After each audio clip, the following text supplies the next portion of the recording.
Everyone, I'm Gemma Starr, and welcome to another episode of Heart Warriors. Heart Warriors is a series I've been guided and inspired to do thanks to my energetic connection to Kata Judah. Kata Judah is, and you all know, the sacred masculine site in Central Australia, very close to Uluru, the sacred feminine site. And funnily enough, both of those are right in the heart of Australia.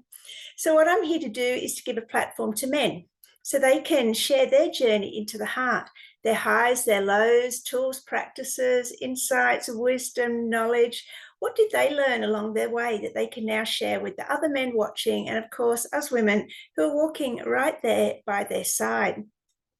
Today's guest is a fellow Queenslander, and his name is Michael Stuth. Now, Michael is a relationship coach, a timeline therapist, NLP practitioner, and meditation leader. And he's also a men's group facilitator, which I'm really keen to open up in this episode and find out exactly what goes on in these men's groups. So really happy to welcome on Michael, and thank you for being here. Enjoy. Hello, Michael Stuth. Welcome to Heart Warriors. How are you going? I'm really good, thanks, Jim. I really appreciate you inviting me on your program, and I've certainly seen a couple of episodes, and it's been incredibly inspiring. So thank you so much for having me on. Oh, thank you. That's a lot. It means a lot. It's coming from someone who actually works with men and men's groups and everything. So, to know that I'm hitting the right notes is much appreciated. Thank you. Let's find out a bit about you. I said in my intro all the, you're a relationship coach, you worked with men's groups and everything else, but who's the man inside? Yeah, that's a good question.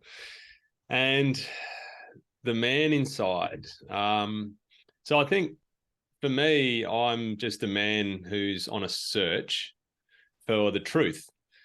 And for some people, the search for the truth exists in I'm looking into the external world for the truth of what this actual reality is. And certainly I've been down that rabbit hole before and tried to find what all of this means. But in recent times, it's been more about me finding the truth in me and who I am and what I bring to the world, and how I can tune into that more, and how I can be more courageous in bringing that out into a world that, let's face it, has a lot of restrictions and boundaries socially. And so, this process over the last probably 5 or 6 years has been busting down those boundaries and having total disregard for them in a way that is so vastly different to how I would have approached things before that. So I would say that I'm on a search for the truth in myself to bring it out into this reality in a pure way. So that's kind of like a deep reflection on it, but then at a more of a surface layer, my personality is actually, I asked a few friends recently, just to three of my closest friends, I sent out a message just to say, in 3 words, how would you describe me? And so that was an interesting process if anyone wants to try that, because it really is interesting as to how we perceive ourselves in comparison to how others perceive us. And so, yeah, I think for me, like, I'm quite curious. I'm a curious person. I am a deep thinker. I have a lot of internal dialogue with myself to come to resolutions or conclusions on certain things. I love deeper conversations, cracking the crust, that first layer of, how you going, and then just sort of getting underneath that a little bit more as to, like, how are you going, and using terminology and words, I guess to bringing those words out, to allow that person to start to think a little bit deeper within themselves. Are they just, again, conforming to social language, that we use? We've been socialized. And so if we can, I think for me, I love getting them to break through that depth, that crust, and just go, you know, how actually are you? And so I would say that encompasses being curious, and obviously that depth that I have, but also quite lighthearted. And I love to, I smile. And I think through that, just through that natural smile to other people, I believe that it brings a warmth to the dynamic between the two of us, whoever that is. So, so yeah, I think, you know, in a roundabout way, that encompasses probably the deeper part of me and who I believe that I am at this very moment. And then the second layer being my personality. And then obviously in this physical world, like, I'm a dad, you know, I've got two beautiful kids. So, you know, well, one of them is 10 years old. The other one's 12. I've got a son who's 10 and a daughter who's 12, and my beautiful wife, Amy. So we've been together for nearly maybe 17 years now, and we have a beautiful relationship, and we've certainly had our rocky times, but right now it's as good as it's ever been. So yeah, we just live in the beautiful town of Agnes Water in central Queensland, and yeah, so that's me. Yeah, this is great. Now, you brought up lots of great points, but so a couple of them I'm going to touch on now so I don't forget them later in the conversation. I thought it was really important when you said, you know, we've been socialized, especially in Australia, you know, how are you? You know, yeah, good. And you walk on, you walk past. But you said, yeah, but how are you really? Like, and this is great. Can you give us some tips on how to break through that barrier that, as you called it, when we're, I mean, maybe, I mean, we don't always have time to stop and listen to more than, you know, hello, how are you? But when we do, what can we say to break through that barrier? Yeah, that's a great question. And because it's somewhat a natural flow for me, I just need to dismantle it in my mind right now as I'm talking to you. But really, we need to understand the context in which that we're communicating at that moment. I mean, if it's a passing in a shopping center, hey, how you going, sort of thing, then of course, you know, we need to kind of adhere to these social constructs somewhat, because that person might be in a hurry and need to get back home.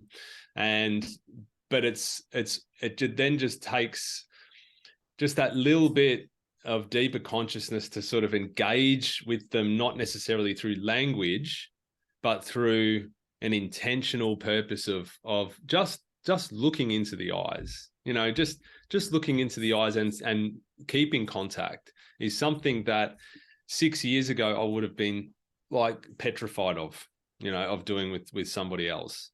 So for me now, I understand that can be intimidating. However, I'm willing to do that just for the purpose of giving or opening up that potential space for conversation and for trust, because most of the time people just don't feel safe. They don't feel safe enough to say or to show any vulnerability. So I guess if we can all be that vulnerable person or be that place of safety where you can actually hold a space for someone to vent or to speak about the issues they're having with their partner, or to just say, I've had a pretty cruddy day actually, and this is why. Then what we're doing is we're opening up that crust. Then we're cracking that surface layer, and that's what I was actually doing. I'm don't know where this crust thing came from, but this morning, that's what I was doing on my block of land. So it's interesting is that I was breaking the crust off the top of the surface of the land so I could get water to go to channel underneath through a pipe to my food forest. So that come up this morning for me. But now it's interesting that we're talking about this cracking of the crust, because once we've cracked the crust, it seemed like it was effortless underneath. It's sort of decomposed granite on my block of land. And it's like, and I think that's the same in terms of when we're connecting with people, is once we can show that, number one, the number one thing is just to be vulnerable yourself, right? So for me, that's what's coming to me now, is that if we offer something of ourselves, that is truthful and that is honest and that is, you've literally given something of yourself in the trust that that person will honor it and will not make fun of you and will not, kind of ridicule or anything like that. You've given that to them. So that's a gift. And then it's almost like a reciprocal feeling of, oh, wow, we have a bit of a deeper connection than I thought. So that then opens up that potential and that box for them to contribute to that vulnerable sphere that we've now entered into. So yeah, I would say that that's probably the most powerful thing that you can do, is offer up something from your own life that might be meaningful to them. It could be, and it's something that is maybe deeper than the average person kind of explores. In just a conversation in the street, definitely. Yeah.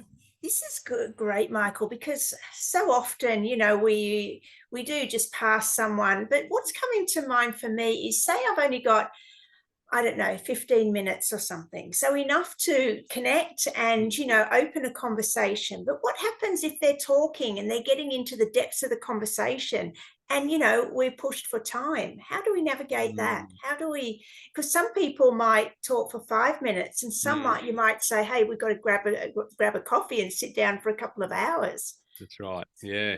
This is a tricky point for me because my kids, it's a struggle for them to come to the markets with me, because when I go to the markets, like when somebody says, hey, how you going?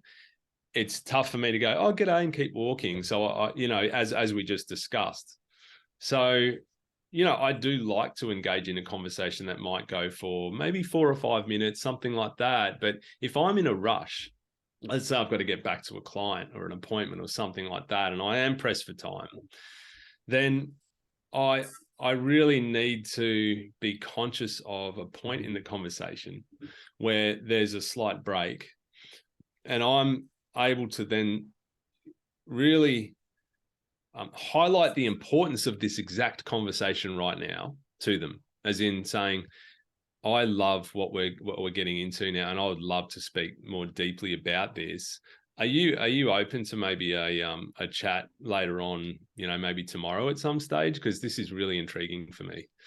And this is for no other reason. This is not for any other reason other than just to know that that person maybe is enjoying this conversation and I'm enjoying this conversation, and who knows where this is going to lead to. Of course, this is going to be a disruption in the current situation. It's a breaking of that. However, if we can do it in a way that's sort of obviously respectful and in a way that where you show true interest, but then give them a time. Would this work for you tomorrow afternoon? Is that all right for just a quick chat? Because I'm really loving where this is going. And that's probably how I would normally approach a situation. And I'm not one to be late to things as well. So that's actually something, I don't know where that comes from. I do, it's probably from my mum. But so I'm always, very much on time to things. So that there is a strong value in just being on time to certain appointments and that comes down also to some level of personal integrity as well. So I do need to be good at this. This is something I need to be good at. Oh, this is great conversation because, this happens to us all, right? We start talking to a friend and, or an acquaintance, and they start opening their heart and you're thinking, oh my God, I've got to be somewhere in 10 minutes. How do I kindly, show respect but, talk about it maybe another day. Great points. Thank you. Well, let's get into what shaped you into being the man you are today. What would you say was your rock bottom moment?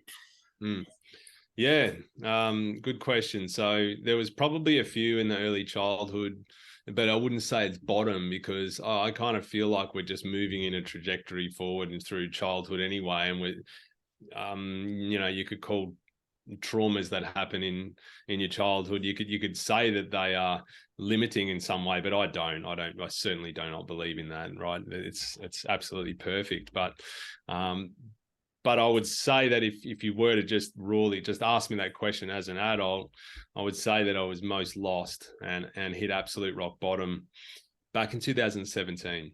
So that was about 6 years ago. So yeah, that was a real, that was just the most monumental, life-changing experience that I've ever had in my entire life. And I don't know if anything's going to top it. Who the heck knows? But like, I look back at this time in the history of my life as being so special.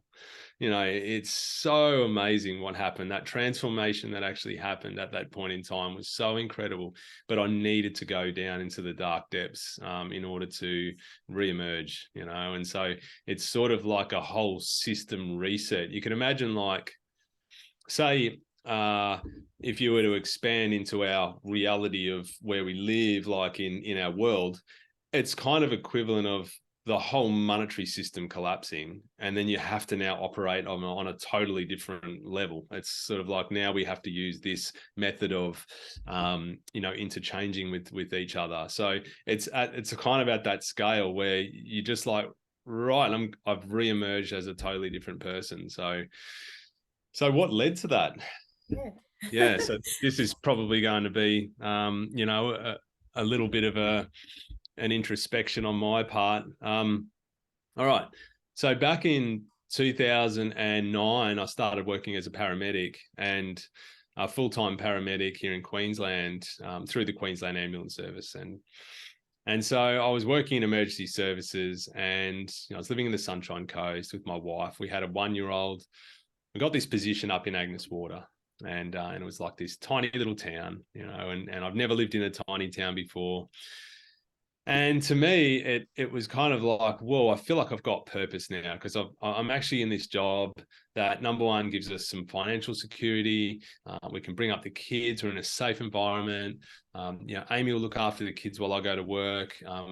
She sounds like she's really happy to take on that responsibility in that role. So we just did that, you know, and through that, I actually gained so much through this experience here in a small town where we're an hour and a half from any hospital. So you can't be someone who relies on external resources that much. You need to kind of have either experience or a lot of confidence in your own craft. And at that point, I didn't have either of those, to be honest with you. But there was something inside me that just said, let's just do it. Let's just roll the dice and we'll just see what happens. So it took some courage, you know. And so we were in Agnes Water, and through this job, I felt like I was important for the first time in my life. So it was like, I am someone, you know. I'm not just I don't know, like a shit kicker in a little retail job, or, you know, I've got a skill set, I've got a purpose, and I'm reasonably good at it. So it gave me that feeling of like importance, but there was no arrogance attached to that. There was never kind of like a, you know, chip on my shoulder or any kind of hierarchical energy from it. However, wearing the uniform, it definitely gave me some sort of cloak of feeling important, you know, that I am worthy in this world. I am contributing, you know, to humanity in some way. So that's probably the first part of the story. So it's kind of like all of a sudden I feel like I've got a little bit of a cape on my back, but no arrogance. It's kind of like, all right, I've got this. But now, because this importance is, or this sense of importance, why I'm bringing this up is because at the same time I had this sense of importance, my wife, Amy, you know, her sense of importance was diminishing because she's very driven, you know, and she's very ambitious, and she was a leader of a team within like the Flight Centre group. So she was sort of doing some things that were really amazing, and then all of a sudden it's like, okay, now my role is to be a mum in a small town where I need to make new connections. And you know, it was hard, and you know, although I encouraged her, and you know, I gave her, you know, obviously, you know, the ability to, you know, try to get her connected with other people, it was slowly happening over time, but still the burden of parenthood was, you know, was really heavy. You know, it was quite heavy for her. And then it was probably a year later, we had my little boy Kai, and then all of a sudden you got two little tin lids that are hanging off her, you know. And for me, like, I was 8 days on and 6 days off. And so, but on the 8 days on, like, I had my purpose, right? I was doing my thing. I was kind of feeling important. I was getting the jobs done. I was helping people. I was saving lives. And so that continued. And then in 2015, an earthquake happened in Nepal, and there was about 10,000 people died in that earthquake. And now, a good friend of mine who's a paramedic who was working in the same town as me, he knew somebody in Nepal that he'd done previous expeditions with, and I had certainly been to Nepal as well. And so we both had connections back there, and they were actually calling out for help. And it was just an inadvertent, you know, hey, if you know of any resources or whatever you can help with, like, our whole village is totally collapsed. And so, you know, this level of importance that I was feeling, all of a sudden there was this potential opening to even more importance, right? So it's like this insatiable desire to kind of, well, how else can I feel like I belong here? And so, but on the face of it, this is a beautiful thing, right? So what we actually did within 6 months is we formed this not-for-profit organization called the Wild Medic Project. Now, the Wild Medic Project was it was a not-for-profit project, and we basically created this expedition and we went over and tried this out first, where we'd go to Nepal, we'd bring paramedics, we'd saved up for a medical kit. And then what we would do is we would link up a lot of the rural communities with their medications and all of their primary healthcare needs that they're requiring at that time. So, you know, these people walked for 2 hours to come to our medical clinics. So we set up these makeshift clinics in the mountains, and you had all these people just walking in bare feet with their kids, and we were doing assessments, and then we were treating as we could, dependent on our kind of, you know, what we could do. And for those who were serious or significant, we would refer them onto the hospital. So we ran these expeditions initially every 8 weeks. So you imagine I was working full time. I'm coordinating teams. I'm all of a sudden we're printing T-shirts. I'm wearing T-shirts. We're going down the markets. We're raising money. We're kind of getting this thing's getting bigger and bigger. And then at the same time, I was studying at university. I was trying to be a good dad. I'm trying to be a good husband. And so the list goes on. But all the more, I was just feeling like there's still a void, right? There's still something missing. And so we ended up creating an expedition company. So now this expedition company would take not just medics, but anyone over to far out places like around the world. And we would convene with locals, and we would use the local food. We would go on massive, amazing adventures, climbing over mountains. One of the more recent ones that we did was in East Timor, which I have a history with. I was actually in the army from 99 to 2004. And so going back to East Timor for the purpose of a really challenging expedition over like really significant mountains was huge. But what we would do was we would raise money from these treks and then funnel them into East Timor Hearts Fund. So just heart disease. There was some really significant issues over in East Timor. And so we did that, and then we started this other thing called Planet Medic, and it kept going on and on and on. And I got myself into this frenzy where actually what happened one day, and this was the start of it, the collapse of it all, was Amy. I used to have short hair. I would shave my hair all the time. Amy would do it for me. But one day she shaved my hair, and she goes, "Oh, it looks like you're going bald." And I was like, "Oh, that doesn't sound right. Like, you know, I wouldn't normally, like, my hair's pretty thick." And she's like, "No, you got a bald patch at the top of your head." And I was like, oh well, you know, I mean, that's all right. You know, so be it. And then the following days, I noticed there was clumps of hair falling out of my head. Now, at this same time, I was at the ambulance station, and checking my blood pressure. And, you know, you do that at the start of every shift. It's just a normal process that you would go through. And I noticed my blood pressure was always high. And like for me, I looked just like I do now. I would weigh probably 72 kilos. I'm reasonably healthy and I exercised and ate quite well and all that sort of thing. But blood pressure was up. And then it was another month later or so, I started to realize I was getting like heart palpitations. So I was just getting this big thump in my chest every now and then. And I'm like, oh, what's that? So I started testing that and checking myself on the ECG, and I'd find that, yeah, I was getting these heart irregularities.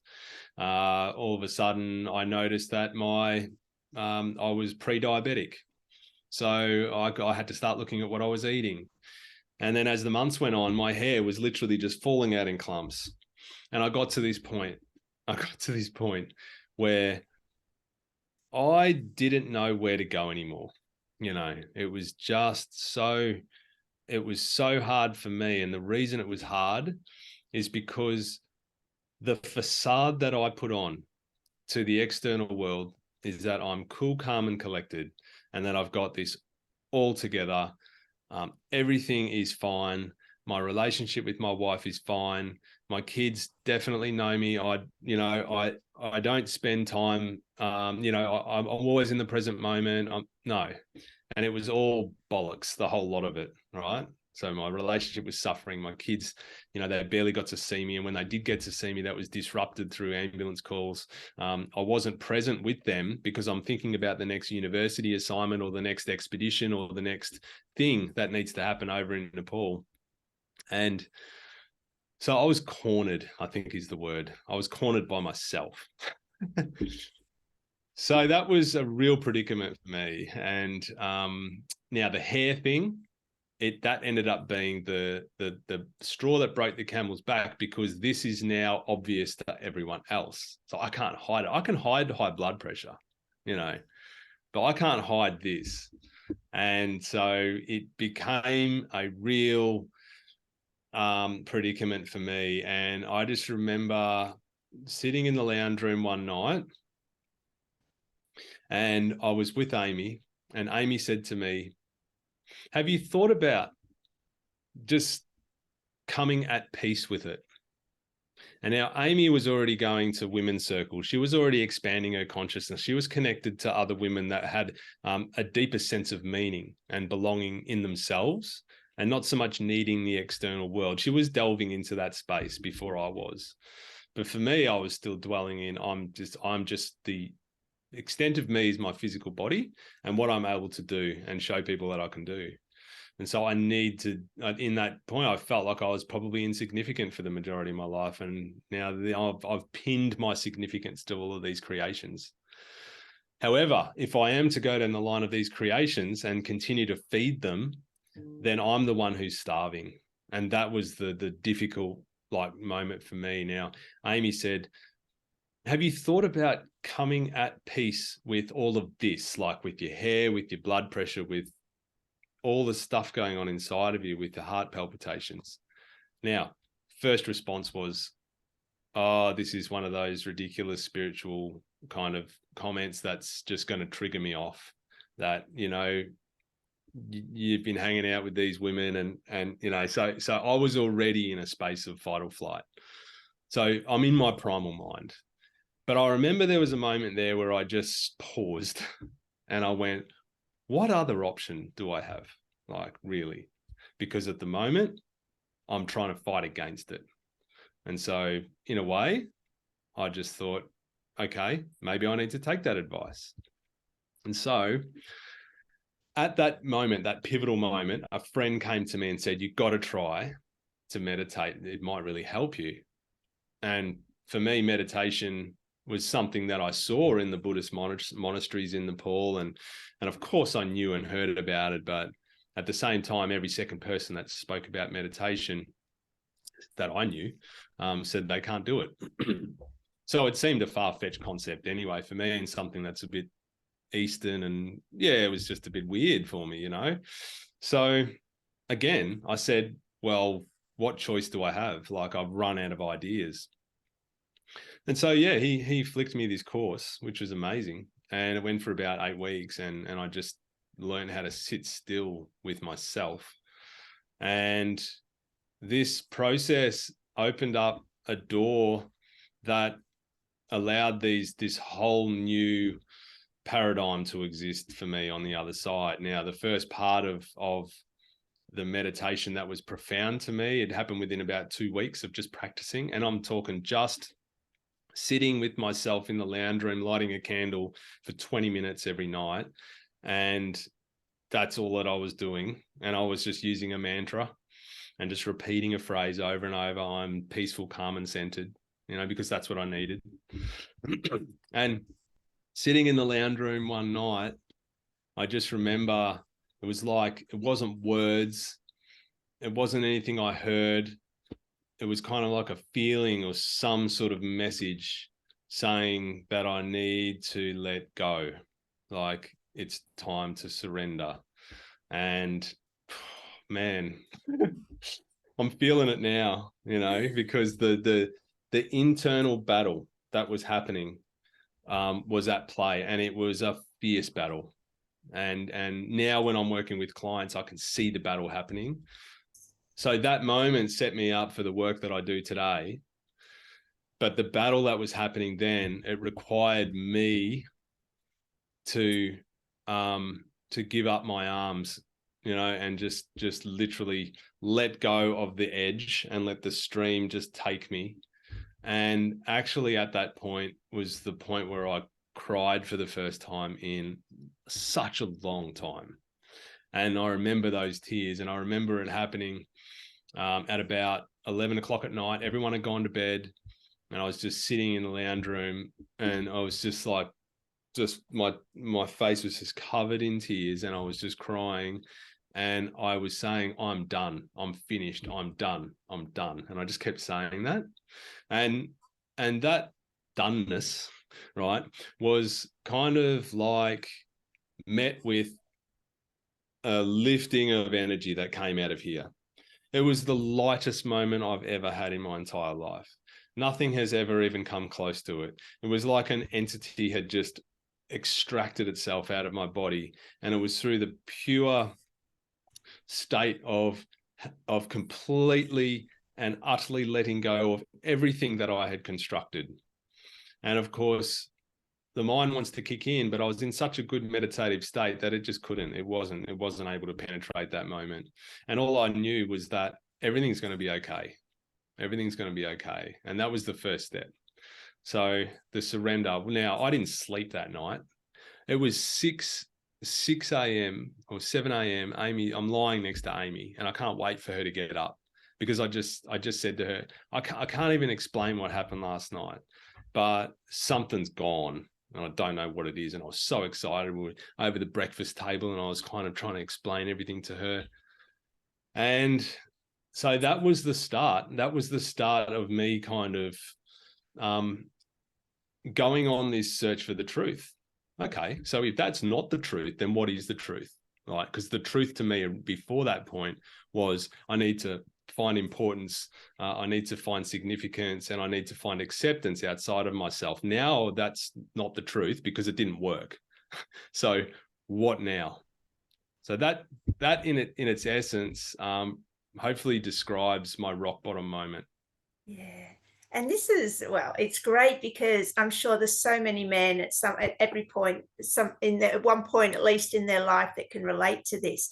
Building the external kingdom, the labels, the materialism, the accolades, and the image that you present to the outside world. But in the meantime, inside it's crumbling, and as you said, in fight mode, and stressed. And okay, so speak to these men that are going through that right now, Michael. What do you say to these men that are at that rock bottom moment now?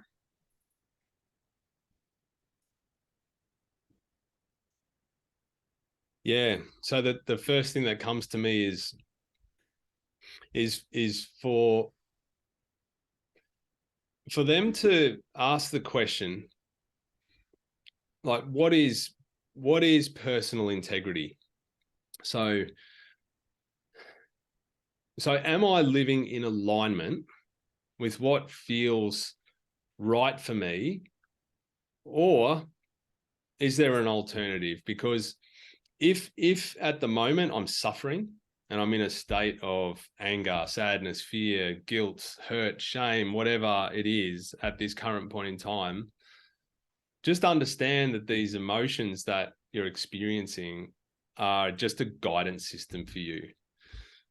See, we've been conditioned to suppress our emotions, and when we've been conditioned, especially as men, to ignore the emotions and be a man, and to fulfill your roles honorably. But, like, it takes courage for that first step to actually perceive yourself as being something other than your roles, and that, I believe, is what keeps a lot of men in that state of suffering, is because there is a belief that the roles that I play, or the roles that I should be playing, are who I am. And that's so far from the truth, but I understand the difficulty. And that's the thing. I totally get it, in that it's actually stories and multi-generational existences before us that have led us to this point. And so normally it's dad or mom or whoever's the caregiver that might have infused this into you, because first few years of life are really precious in what you absorb, and most of the time our parents are lost as well. They're just following the breadcrumbs from their past generation. So that's why it actually takes courage to even stop and think, to stop and think. So by just doing that alone, just having that awareness that it doesn't need to be this way. And then secondly, I kind of think that we need to open our perception to help, because if we haven't walked this path before, then is there anyone who has, or is there anyone that can guide me to what the next step might be? And if you just ask that question, then you're then opening up the unconscious mind to do a quick scan, to bring people into your existence. So I think the first step is recognition, of course, just acknowledgement that I'm suffering right now. And by owning that, that's such a huge leap for most men. So I think by just starting with that, and just saying, I'm bloody angry. I'm bloody angry, Cool. All right. Good for you, Good for you for saying that, because a lot of people just are angry, and that's just the way I am. So there's a finality to that, to that statement. That's just the way that I am. That's a conviction. So by moving away from those the language of conviction, we're actually opening up our means to loosening the grip. And that's all it is. It's just loosening the grip. Just loosen the grip. Just be open, be curious. Like, I'm angry, but why? Well, what's making me angry? And they're the key points. Like, to me, that is they're the key points to guiding you to where you're not free yet. Okay. And yeah. So a lot of people, unless they've done some work around awareness and consciousness, some shadow work, when they say, why are you angry? They're going to say, oh, because of my wife or my boss or my kids, or, I don't earn enough money. Okay, so let's talk to those men that are blaming something outside of themselves. What's the awareness there? Yeah. So the awareness there, let's just say, I know, I'm angry because I just feel like my relationship's not good at the moment. My wife, she barely talks to me, and I, every time I speak with her, I kind of get there's friction, and we just blow up at each other, and the person who I used to love and trust is now so distant from me. And, let's run with that.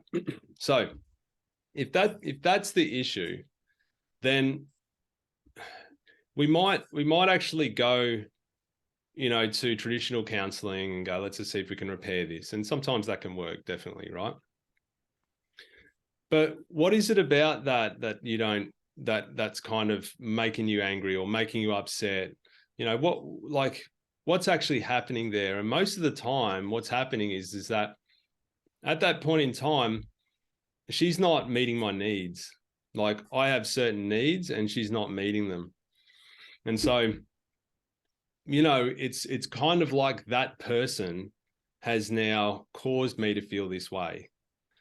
So, but just understand that actually it's your needs that aren't being met. That's the issue. It's the fact that you even have those needs in the first place. That might be a good place to start. And so normally what we're talking about here is actually childhood, which is so bizarre, because to me it was like, what are you talking about? What's that got to do with anything? And so, you know, in this particular instance, you know, let's just say at the same time, my mum never gave me love and connection that I wanted because maybe she was, I don't know, single mum and had to work and had to do her thing to keep a roof over her head. Well, and as a 6-year-old who got, you know, maybe, I don't know, sent off to after school care or daycare and everything, they don't see that or understand that. So it's sort of like, I'm not getting the love and connection. I'm not getting it. And so therefore you might have behavioral patterns as a 6-year-old, whatever happens. You might even get diagnosed with ADHD. But, you know, that's happened. Now, what we do when we choose a partner is we're actually looking to fulfill those unmet needs through them. And so it's kind of like most of the time, if we're linked up with a partner, the thing is that person gave me what I needed when I first was with them. For the first 3, 4, 5, 6 months, it was like magic. You know, she'd give me hugs and, you know, we would go together and we would have connection. You know, we'd have love and connection. And then at some point, like, she would go out with the girls and I would feel jealous and angry and I wouldn't trust her. But the truth is that I've perceived her as taking away something, and all of a sudden I've got this void, and so now I'm angry. And so in a roundabout way, I think I've maybe just answered that. It's not the thing out there, it's the thing in here. What are you missing?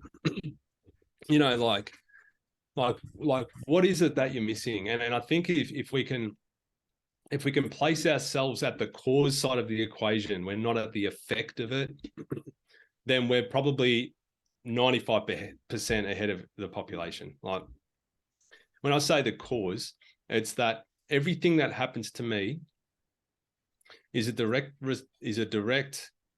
response to kind of how or who I am inside here. So it's kind of like, if I'm on the cause side of the equation, then I'm always empowered because it's up to me.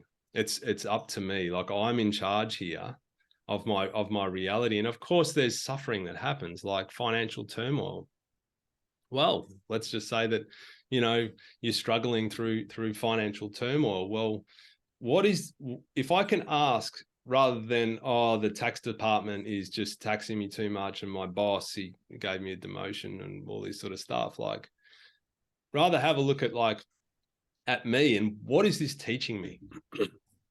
Like, this was a great lesson for me. I lost track of about $150,000 in our expedition company that I thought we had.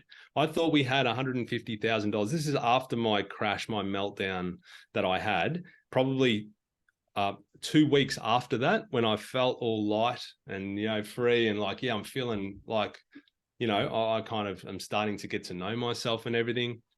Basically, I lost $150,000 off the books and I don't know where it went. And I worked out later where it went. And so for me, I had this perception of having this money, or myself and my business partner having this money, and now I didn't.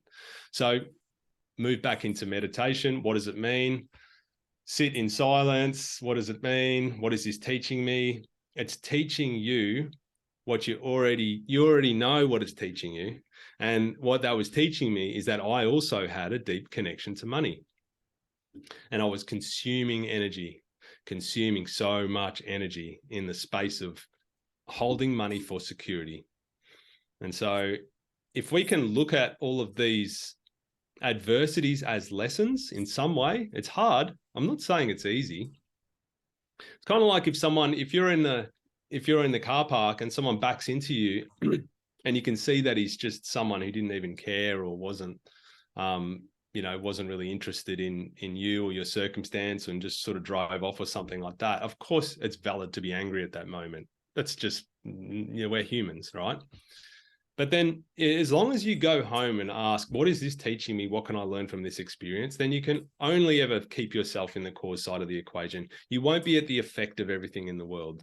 And if you simply just changed your look and your perception to your external reality, all of a sudden you just see this whole playground is it's just a teacher for me. The whole thing is just a teacher. So all of a sudden, it's not like you're inviting adversity, but you're kind of like seeing it and being curious about it, rather than being imprisoned by it. Yeah, I love that, how you said it shifts the power always to us to be aware of that, because we're the ones that can always change it, even if it's just by changing our perception and our thoughts around it. Such good stuff. I'm going to get into men's groups now, because I just want to make sure that we have plenty of time to open this subject up.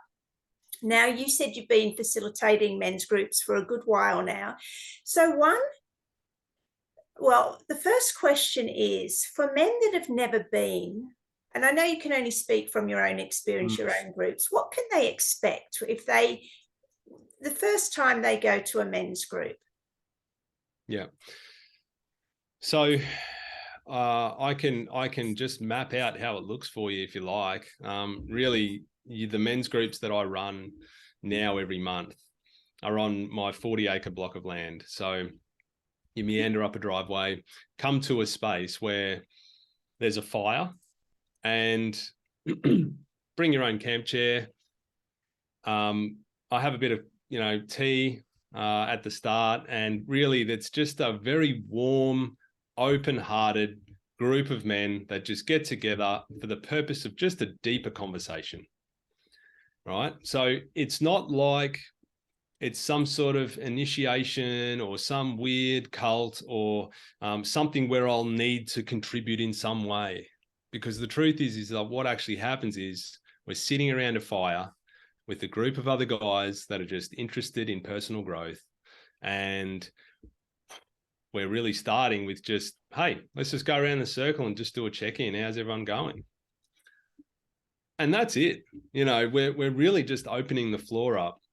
Now, the space is always cultivated as being one that is safe. So safety is the primary thing that I really hone in on now, more so than I ever have. Safety in the trust of those around you, that we can keep this in a container here, and everything that is expressed here and everything that's shared, whether it's tears or laughter and everything in between, is contained in this environment here, in this circle. Can we all agree to that? And, we've got that agreement. Now, that is something that many men would never have experienced before. It's so intimate after that point, because all of a sudden we've just created this space that everything that is coming out of your mouth is really just getting absorbed into the flames of the fire and the circle that surrounds it. So what it feels like when what happens is I've actually got like just a talking stick. And really, there's a power in this stick that it just gives you the floor. Like, it gives you the floor to just speak. And that's if you want to. There's blokes that just pass the stick on. No, I'm not. Yeah, I'm just happy to be here. Thank you. No problem. Awesome. And the powerful thing about that is that when I ask most guys what they get out of these circles, is it's shared experiences. It's being able to just be there to listen to everybody's adversities or, their accomplishments for the week or the month, and just general ups and downs of life. And if we open up a space like that, then you don't need to worry about kind of tapping into deeper stuff at the supermarket, to offload your stuff. You just come here. It's like therapy. And so it gives you the floor. When you have the stick, it gives you the floor to just speak about whatever you want. You own it. like, and no one else can intervene. No one can give you advice. No one can kind of, say, oh, have you tried this? You should try that. No, there's not a space for that. So that's something that's been helpful for me to drop into my own maturity even more, and in holding space, not necessarily giving guidance and giving tips and tricks and right? Because that's kind of part of what I do in coaching, but the majority of it is listening as well. So that's what to expect, is to just come along, you have an opportunity to speak, and then afterwards, once we've gone around the circle, it's really just a bit of a yarn. And if you gravitate towards somebody's experience, you just want to have a yarn to them after, it's just a great opportunity to connect with someone new. Now, what happens from this is a couple of things. The first thing is that generally what I see is that blokes, at the very least, have released something. They've released something that might be potentially toxic to them later. So even just by speaking it, there's a sense of relief, and it's sort of like a pressure release valve. And I know we've had people there that are very expressive in anger, and discontentment with themselves or with the world, or I don't know who the hell I am anymore. Like that statement is so powerful, because when somebody says that, which is said quite often, then remember we talked about vulnerability and how powerful that actually is. When we offer something to someone, now you've offered that to a collective. Imagine what that does. The power of you saying that, I don't even know who the hell I am anymore. What you've actually done is you've got every single man in that circle to ask the same question to themselves. Do I know who the hell I am? And most of the time it's like, well, actually, no, I don't. I'm still on this search and this journey, and I don't know who the hell I am. But now I feel good for hearing that, because I'm not the only person. Right? Everyone else looks like they got it together. And so, we've more recent circles, they've been getting bigger, they're expanding, it's amazing, the men turning up to these now. But I'm finding that it's so beautiful to see guys that hold it together so well externally come to these circles and say, yeah, I've got this facade. Like, it looks like I've got it together when I'm out in town or out at the shop that I work at, or, when I'm hanging out with my family, it looks all happy on Instagram. But the truth is, like, right now I'm on some sort of, it feels like I'm on the edge of the abyss. I don't even know where to go, what to do. But just by hearing that is just so powerful, So what to expect? It's a gathering of men, really, just for the purpose of personal growth, uprooting some of the negative emotions that we feel. And it's not a place to come to for advice, but it is a place to come to for reflection. Yeah, oh, that's great insight. I mean, you said Agnes Water's pretty small community there, small town. I mean, do you find that the men honor this, what goes on in the men's group stays in the men's group? It must be hard, because, small town mentality is that, you know everyone. Sure, And yeah. what, and now to get an insight into, a deeper insight into everyone, that's powerful Yeah, stuff it is. to be It is holding on really. to. You could do a lot of damage with that in a small town. That's a really, really valid point. It's a really valid point. And I just want to rewind back to 2018. So after I had this surrender moment, something came through me in the coming months to gather the men. It was like, I don't know where that came from. It was the most left field thing I've ever, I was like a feeling in me. It's like, you've got to gather the men. You've got to get the men together. The women are having women's circles. You need to have the men have men's circles. And I'm like, oh, wow, this is a big thing. Well, let's just keep it small. And what I did, because this was a whole nother level for me in just, it was like a coming out for me, like in a way. It was sort of like a text message to the people that I knew, like to the men that I knew that were fairly close to me.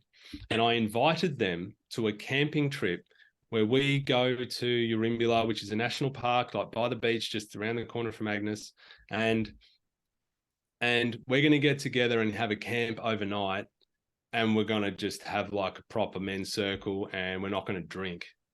So like for me, I was so fearful of the repercussions here, you know, because I drank with all of these guys, you know, and for me to say, you're not going to bring any beers, that was a big deal.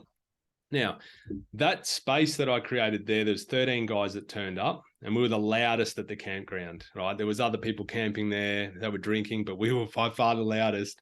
We were having a great time. Now, what I did do is I infused some things like meditative practices, some breath work, and I encompassed some other men to bring their gifts to that as well. So it was kind of like the start of it. Now, what happened was that from that point up until about a year ago, I was still fearful of going public with this. So it was because of that very reason that the thing that you're talking about there. I don't know what repercussions it's going to have for me as the local paramedic as well. Like, what does that even mean? I don't know.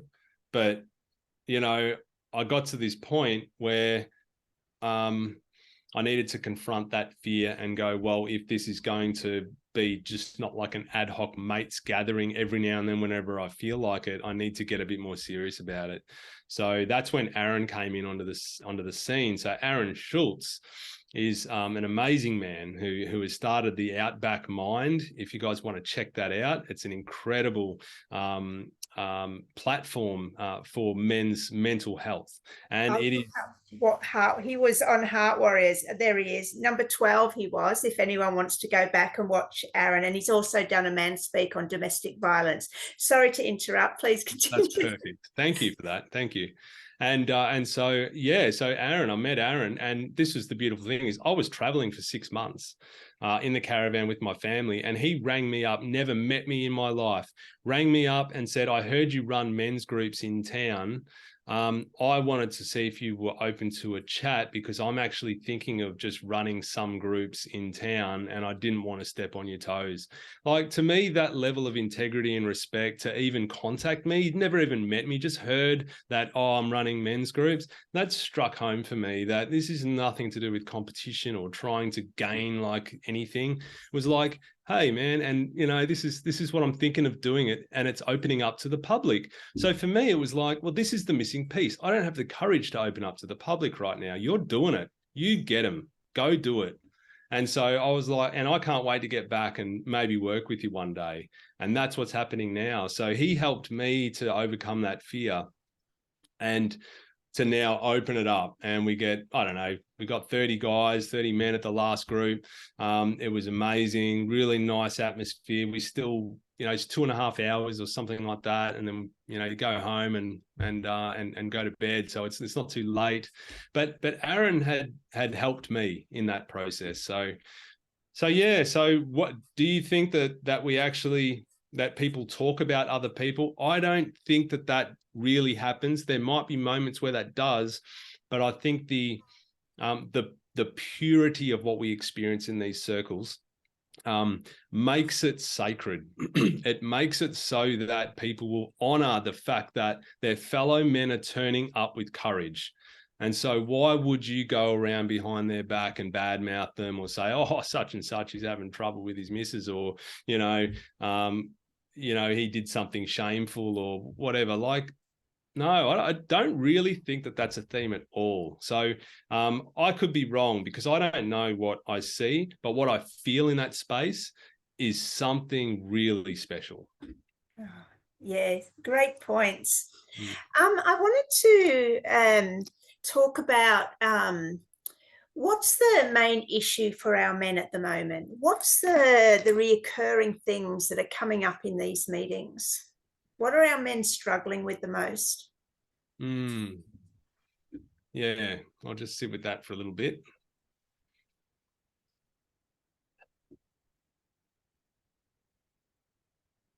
I would say that our men are struggling in their sense of identity. So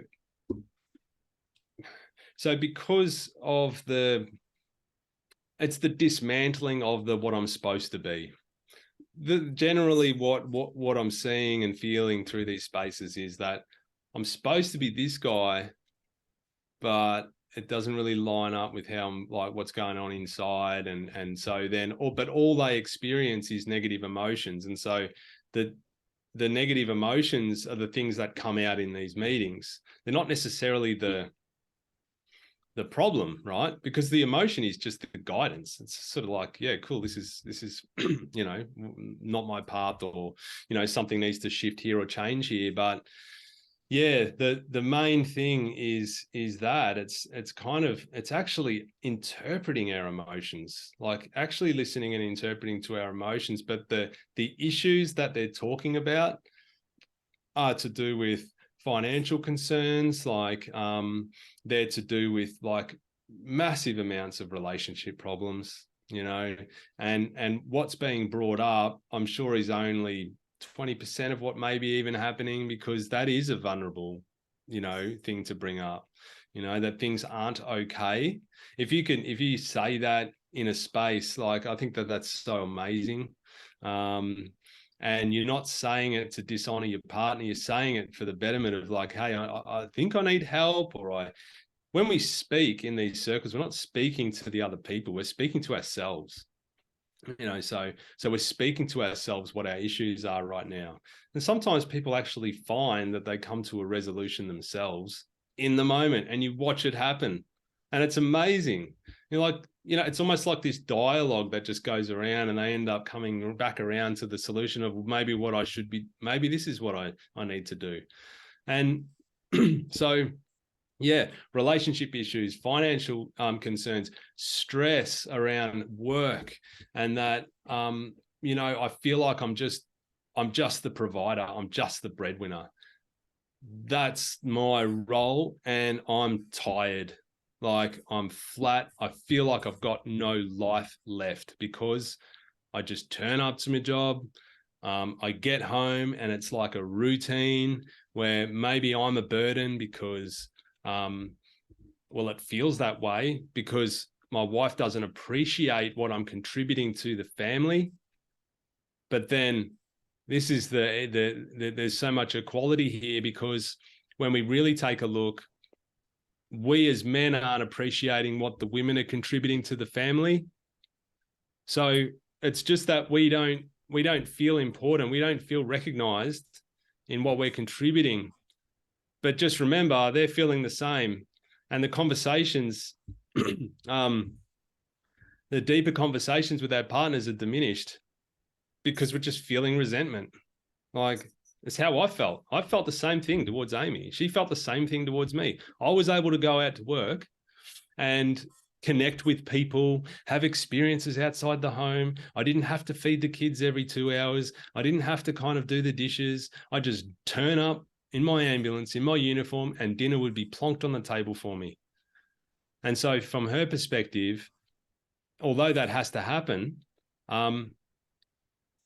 when do you get recognition for being a good mum or for being a good wife?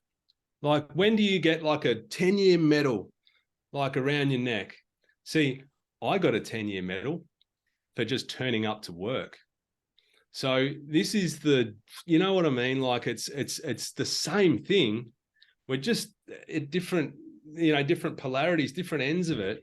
It's the same suffering from both sides. So often it is around relationships, and we don't really know why. But most of the time, for men, it's just that we just don't know how to listen properly as well. We don't really understand how to articulate our feelings. We don't understand how to speak about what's going on with us internally. And we're expected, you know, often we say as men, oh, geez, I need to mind read her because I don't know what's going to happen. Well, think about from their perspective. Blokes can be the most shut off, you know, being that there is. We just, you know, try to crack that shell open. Like, most guys in our generation, we're getting better, but most of the time that masculine energy is just so profound that to break that shell, to open it up to just that little bit deeper expression. What's going on, mate? is quite difficult. So yeah. This is so good. What's the solution, Aaron? Families, couples that are going through this at the moment, you know, because you've got men and women listening to this. So what's the solution to, you know, around that? Yeah. So relationships in like specifically. Well, this, you know, lack of appreciation, of acknowledgement, of, you know, this. Yeah. Yeah.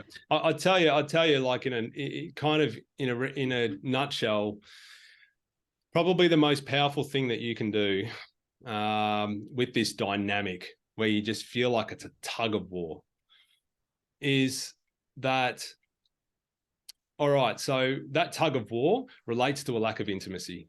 It always does. It always, you know, the connection's not there because you're in this constant struggle. It's like a power struggle.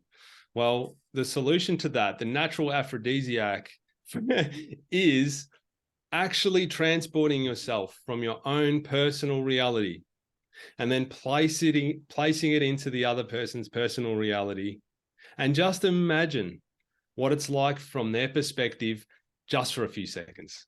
If you did that, if you just did that with like real consciousness, and so because initially what we do is that we leap straight to, yeah, but, you know, but if we just, because you're already thinking, it's like even in the men's circles, sometimes you're already thinking about what I'm going to say and you're not listening to the guy. So, you know, it's the same with the partner. Like you already, like we always want to win. It's about winning, and I want to get my point across, and I want to, you know, show you how I'm right and you're wrong. Who's ever had a harmonious relationship where you're always right? Like it doesn't really work. So how about we just imagine that there could be two perspectives here, there could be two points of view. And so if we just did that and we said, maybe my own personal reality is not the only one, right? That maybe she has a different reality. And I don't necessarily need to agree with that reality, but I need to be actively listening and validating that experience, like validate her experience, his experience. So, you know, really just say, I can see how you could think that, you know, I could see how you could feel that actually. You know, infuse some empathy in there, like real empathy. It's not like conjured up empathy. We can only get that when we get out of ourselves and just get into them and just see it. Ah, right. Yeah, I haven't thought of that, you know, that you actually have been really in a prison within the home for the last 5 years, looking after the kids and not really having any purpose. I guess I just thought you had it easy all the time. So, you know, that's, I think, probably the biggest thing that I would say, if you had one thing that you could take away just to improve that, is improve the way that you interact, your conscious dialogue. It's normally monologue. We just blah, blah, blah, blah. Turn it into a dialogue, you know, by actively listening. Yeah, this is so good. Yeah, I mean, everyone just wants to be heard and understood, don't they? And often we get in this dialogue, and as you said, the other person's already thinking of their comeback or defending themselves or then attacking us. It's like, wow, relationship skills are definitely a great tool to have in your toolbox, right? Oh, geez, I tell you, you know, what I've learned, a lot of it has been, you know, through our learnings and through Margot dialogue and things like that. But our biggest learnings have been through our own growth and our own conscious evolution of understanding who we are individually, to be able to drop into that presence. So we need to always be knowing that if we're just dwelling on the same level and we just repeat the same patterns every day, the relationships that we have are not growing. They're actually going backwards.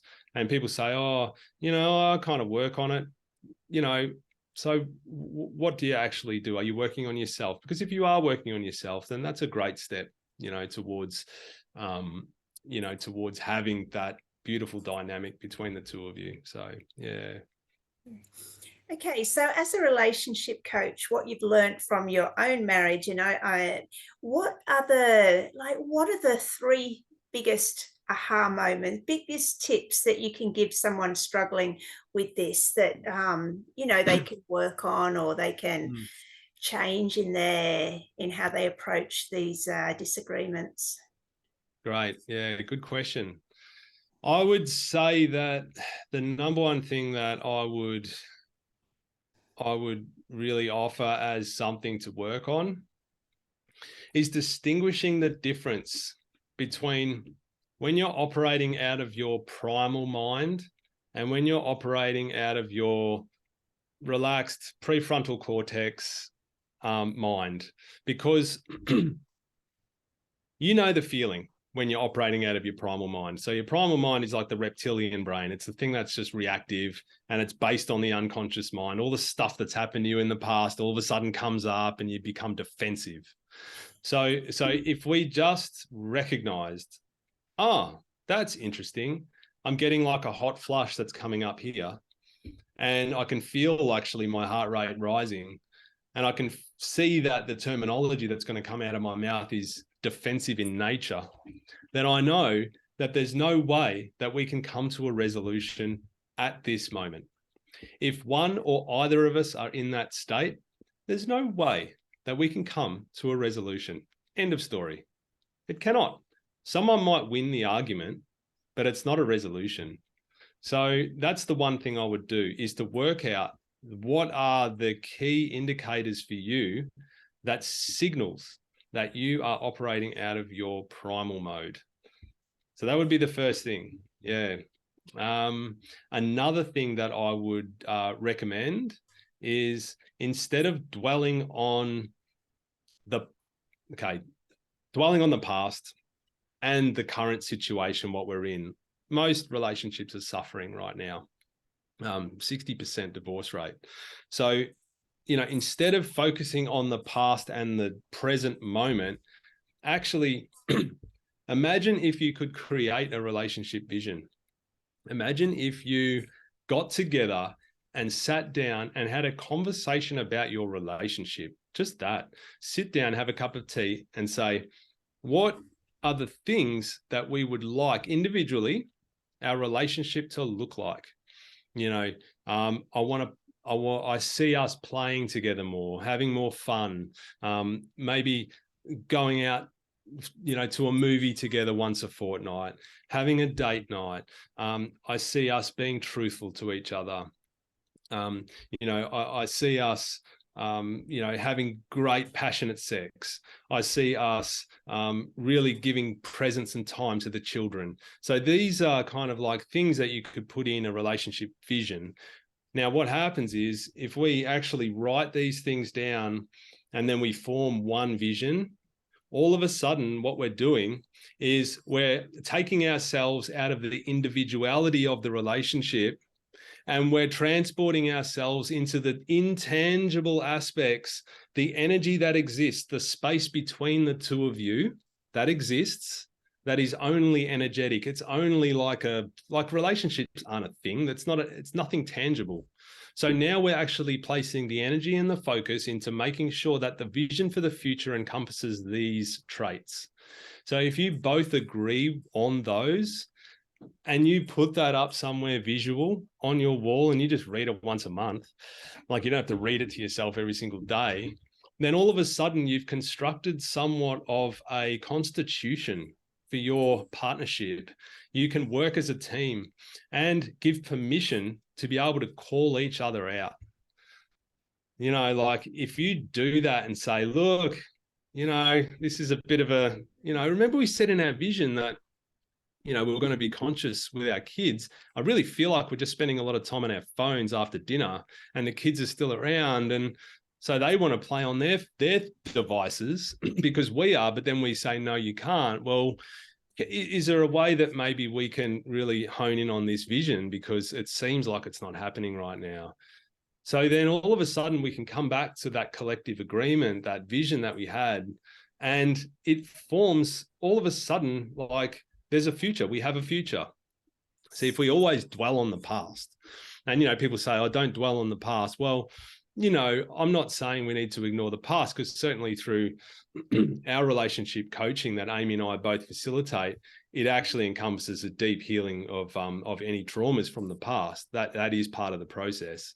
But for now, if you just looked at the future, just think about how lightening that is. Like that is an energy of like hope and maybe improvement and vitality in the space between you. So yeah, they're kind of the things that I would just start with. Yeah. That's great. And I can totally get that, because, when you're in that sort of icky situation, you might not be focused on the future, but it's just there as a sort of an unknown, and obviously, especially with women, the security, or men, the breakup of the family, or it's sort of just there. But when you presenting this sort of goal, that really shines a light on the possibilities, and it's up to the two then to create it. Absolutely amazing points. Thank you, Michael. Okay. We've got about well, depending what time you need to leave, but just under half an hour left. What from your experience is important to bring to this conversation now? I don't want anything to get left unsaid. Yeah. Gee, I think that that lately I've been pondering about my future, and I've been pondering about, like, it's not so much a legacy of what I'm going to leave, because I think there's an element of ego that's attached to that. So because my mind wants to kind of, oh, look, get spoken about and in all these beautiful ways, and he's a great guy and he helped here and here and here. But it's actually kind of like, I think it's very important, no matter what you're doing in life, to always understand that there's a truth that is an undercurrent under everything that you're doing, like a truth within yourself. And if you're not on some sort of a search for a deeper meaning in what this whole like existence is, I actually don't know what it is, right? And I gave up a little while ago. But it's, for me, I think as long as you're searching for a little bit of, or a deeper meaning to what this is, and that meaning, it's like not so much a search, it's kind of like it's making it a meaning. It's like, what meaning are you attaching to this experience? Yeah. So I think as long as we're doing that, we're actually naturally, as a byproduct, going to challenge ourselves to grow and to become better human beings, to become better at influencing, using our gifts, to inspire the world. Because what I'm doing here is, as in the things that I've sort of been, in a way, I'm being guided towards, for whatever reason, they means that's my journey, that's the things that I'm doing. And I still get caught up in having a look at somebody else and going, oh, geez, look at that. He's got I don't know, like, I'm not really into material stuff, but maybe I see somebody who seems so convicted in their journey, and it's beautiful and it's inspiring. And then there's like a little tiny part of me still that's kind of like, I'm not good enough, I'm not good enough. And so when we do that,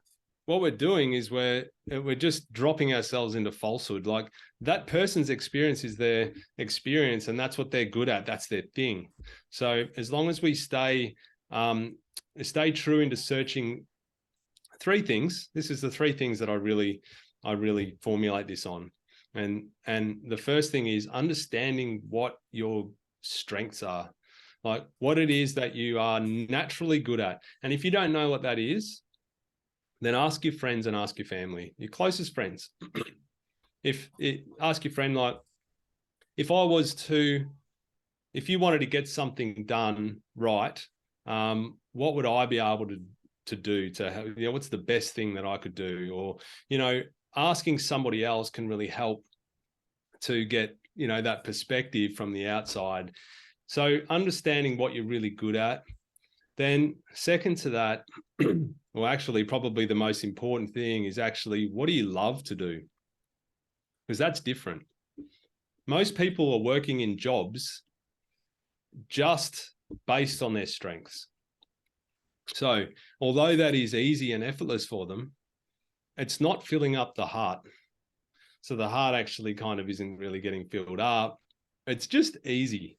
It's just kind of a little bit more effortless. It's kind of like someone who's like mechanically minded, and they're a mechanic, and they kind of, I can do this stuff. But really what they love to do could be vastly different. So what you love to do, this mechanic, it might be actually gardening. It could be something, like teaching. They could naturally be someone who I just love just offering, advice on fermented like vegetables or something. So, it could be something totally different to what you're good at. And then the third aspect is, what do you believe the world needs more of?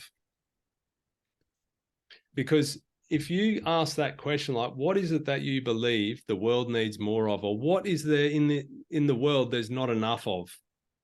And you can have big concepts like peace and love, but you might actually find, if you jot some things down, what I believe the world needs, right? For me, it was things like deeper conversation. For me, it was like having more connection to the earth, and actually connecting to nature. And so those two things that I just jotted down, it's so funny and interesting how that's actually married up with things that I am good at, which is deeper conversation, right? And the things that I'm as a strength is bringing people together. So now what I've done is I've brought all these things together. And so let's just look at the men's circles. So we're out in nature. So we're under the stars. We've got fire. We've got deeper conversation. I'm bringing people together. There's a connection to the earth. So all of these things kind of came together. And so if you just did that process, then I think, for the majority of people, you'll actually find and be surprised by some things, but a lot of them you'll actually already know. A lot of them you go, oh yeah, true. Wonder why I'm off track here. How did I get off track? Yeah, so I think that's something really important that I like people to kind of get back to, because the years fly past. And when you get to 70 or 80 years old, like I said, it's not about the legacy. For me, it's not about, at my funeral, what they're saying about me. It's more about how will my actions, my thoughts, my actions, and my behaviors affect the generations after me. Because what we're doing as a bloke, let's say as a bloke, when you're turning up to a men's circle and you're saying that my life, I don't know who the hell I am anymore, you're just you're on the cusp of breaking a multi-generational encapsulation of like something super constricted, like something that is just a product of society, of society's conditioning. And you're saying, I'm not tolerating this anymore. I'm actually going to speak up and say that I'm not going to live my life this way. I'm actually going to take a plunge and maybe move more towards my passion. I don't care about what the ramifications are about the guy up the road and how he's going to speak to everyone in my street about how I've decided to take this leap and start my own business, or do something that's more in alignment with me. Because that's one of the biggest hurdles for me. That was, what other people are going to think of me if I do this, right? And that keeps us trapped. For me, I was a quote unquote pillar of the community as a paramedic, important, knew my skill set, but like the truth is that by collapsing that identity, what I'm actually doing is I'm opening myself up to just going, you know what, this is me. It's not me with the uniform on, like it's just me. And take it or leave it. People are not going to like you. And certainly people don't talk to me anymore. And that's okay. I still like always offer them love and connection. Doesn't matter who it is, you know. So yeah, I don't know where I was sort of going with that, other than when are you gonna make that decision?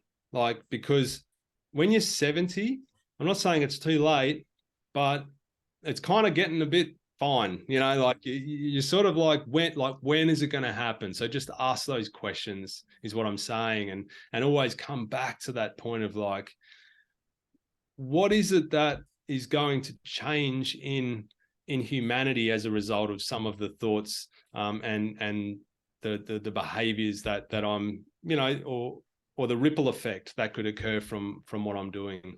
So Great points, Michael. I'd like to expand a bit on this what you brought up about.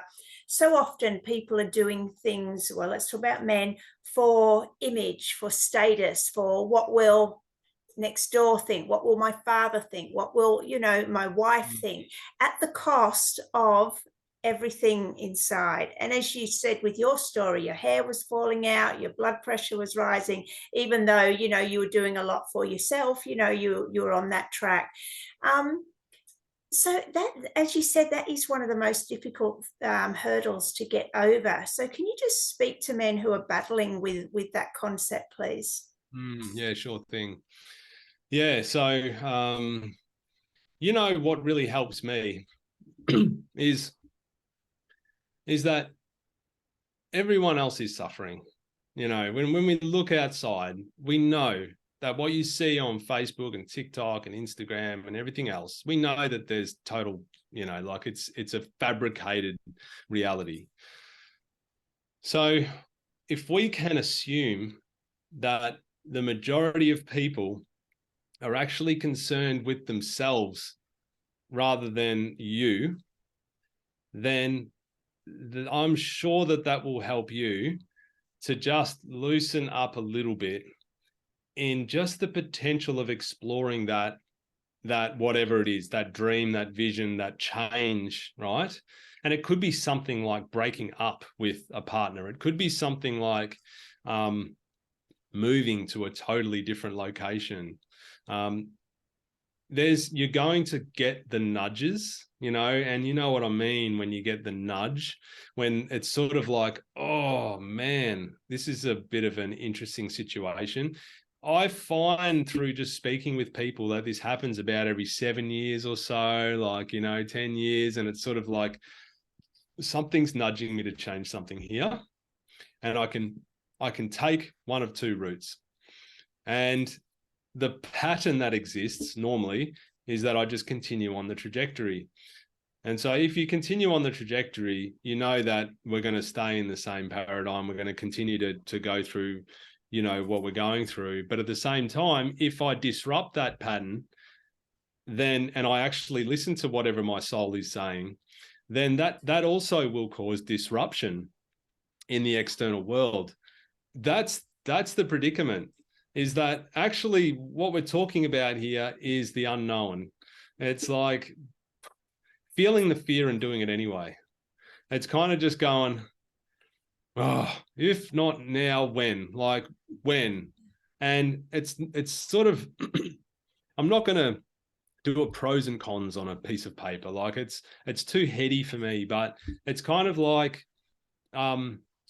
it's garnering up the courage and asking the question, what if I don't do this?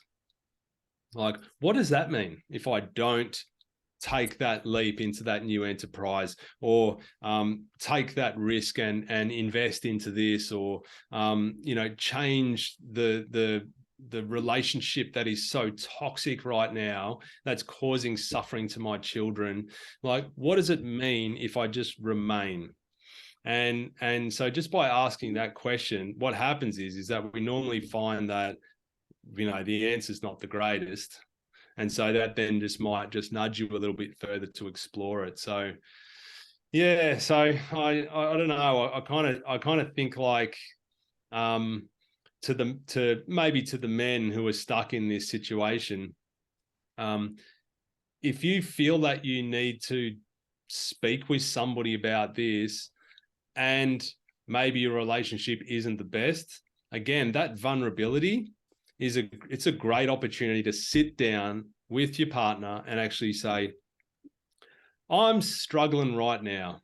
This is where I'm at, and offer yourself up and just say, can you help me with this? Because I'm actually feeling like there's a battle going on and I just need someone to kind of just speak to about what my issue is. It may not be your partner. It could be a good friend. It could be your psychologist. It could be someone that is a professional. But often we get stuck in our own thoughts, in our own head, and they just circulate round and round and round. And then in the end, we just feel more stressed and we don't take action. So, it's good to kind of dialogue with other people about it. And I'm so blessed to have my beautiful wife, Amy, who I can do that with. I can do that. And she's so great in just saying, cool, let's sit down, let's have a cup of tea, and let's chat about it. So yeah, it's finding that person, I think, would be really, really helpful. Someone you can trust. Yeah, great. Thanks, Michael. Now, you mentioned the heart. Where does the heart come into all this as a man? Yeah. We're on Heart Warriors, aren't we? So maybe that's a good topic. Yeah. Yeah. So the heart speaks. It's like it's like the inner child, I guess. I think it's like the child that yearns for you to just express in your own individual and unique way. And society's conditioning, our parents, all of the everything around us is in conflict with that, and especially what we're consuming now, like on social media and technology is an AI. It's all designed to really keep us confused and keep us away from our heart and our own unique expression, to guide us. Like I even think about some of the wellness type products that are out there and multi-level marketing campaigns and things like that. In essence, they're doing some good, but also the same theme I'm seeing as what you would see in a cosmetic company, which is that you are not enough until you have this, and it really kind of, it gets me now. And I sort of, I see it and I cringe, and I also see that it gets people to just identify with their body, and that my body is my identity. So what we're talking about here, though, is when we connect with somebody, they're not interested in connecting with you because of your body normally. Some people are, but that's at a surface layer. That's at a physical level. I'm just not, I need attention. Therefore, I want you to come and sleep with me. So what I'm talking about is at a deeper level, the human being wants to connect heart to heart. So it's actually, when I'm speaking now, I feel like the speaking is coming from my heart. I feel like it's coming from a place that is unguarded, that's not intellectual. Like it's not something that I've learned out of a book or something that they taught me in grade 7 or anything like that. It's actually just, I'm speaking my truth. And my truth is my experiences. It's through the lens that I've seen everything through. And so whatever that's worth, I don't know. But one thing I do know is that when we're more open in our heart, when we communicate with somebody, then they're more likely to open in their heart. And therefore, you're going to uncover more meaningful conversation. Yeah. So I think the process of opening the heart is not a simple one, because certainly mine was closed. And actually more recently, I still am breaking like the crust that surrounded my heart, and still does. Like there's some elements of it that need some work still. And that's to do with me being kind of protective in my earlier years. You know, there was some things that happened, some turmoil as a 4-year-old or 5-year-old or whatever. I was seeing some stuff, as we all do when we're kids, and how that affected me is I put up my guard. And so that guard is that part of you that just wants you to kind of, all right, this is my safe place. So it's almost like I'm protecting that space. So I don't want to be vulnerable. I'm not going to open up. I'm not going to, because what will that mean? Well, it could mean that some danger could happen or something could happen to me. So, you know, from a guy's perspective, I would say most of the time, like, you know, there's some work to be done around the heart. You know, there's some work to be done. So for me, it never ends. Like, but only when you're ready to do that, you know, and I feel like you know, we talked about safety before and that space of safety. Well, you kind of really have to have that place as an absolute must. You got to have that curiosity first. Then you got to have that safety, and then really like that willingness to just dive in and kind of go and explore. So how that happens is totally up to you. I facilitate that type of work one-on-one, and I do you know, individual one-on-one, you know, trauma healing and things like that. But you know, if you had told me 6 years ago that I'd be doing this sort of work, I would have just laughed my head off at you. Like, I was just a totally different person back then. They even thought of speaking about the heart as something that is an energetic thing as opposed to just a physical pump. Like, to me, this is just like, it's day and night. So, you know, I kind of think that we need to have that curiosity first. I'm not telling you that this is the truth. You have to find it out for yourself. But, you know, just know that when you close your eyes and you drop into that space inside of you, you can feel that there's something bigger than that physicality that you're in, this body, this meat suit. Like, you're bigger and better and more brighter than that thing, you know. So people want to connect with you, the real you, and that's the heart. Like, for me, that's what I believe the heart is. Yeah, great explanation. Thank you, Michael. So where can people find you? Yeah, great question. So our business, Amy and I, we work one-on-one, we do coaching, and we also work on relationships, of course, which is our main priority of focus at the moment. So if you go to michaelandamy.com.au, that's our website. You can find us on Facebook as well. My name is Michael Stuth. Yeah, really, that's probably the best place to just start. And then from there, it links into everything else. So I do like to share a bit of stuff online. So every week I'm definitely from next week, there's actually going to be a shift into more of that. So that's just, it feels like it's happening. Like, there's going to be more stuff coming out from me. So stay tuned and see where this goes. I don't know where it's going. You know, I have no idea. I've got a rough idea, but you know, we've got to be open to just seeing how things unfold. But I like to share my experiences as they happen. So yeah, we're ever changing, aren't we? Oh, definitely. It's like the flow within the river, isn't it? You know, the river banks, the masculine is the direction, but sometimes the banks break and we take another direction, don't we? The water flows like that. Oh, amazing. And I'll drop all those links below, Michael. So final message to men that are out there that, you know, maybe struggling a bit at the moment. What are you going to say to those men? Yeah. Own your situation. You know, just really just own it. And in a way, just know that you're not alone. Like, there's just about every guy that comes along to my men's circles, they're all suffering in some way. So although it feels like there's isolation at times and you feel like you're just on this never-ending treadmill, just understand that there is a way out, and that way out isn't necessarily outside. I would say the first avenue to getting yourself out of whatever predicament you're in is to go in.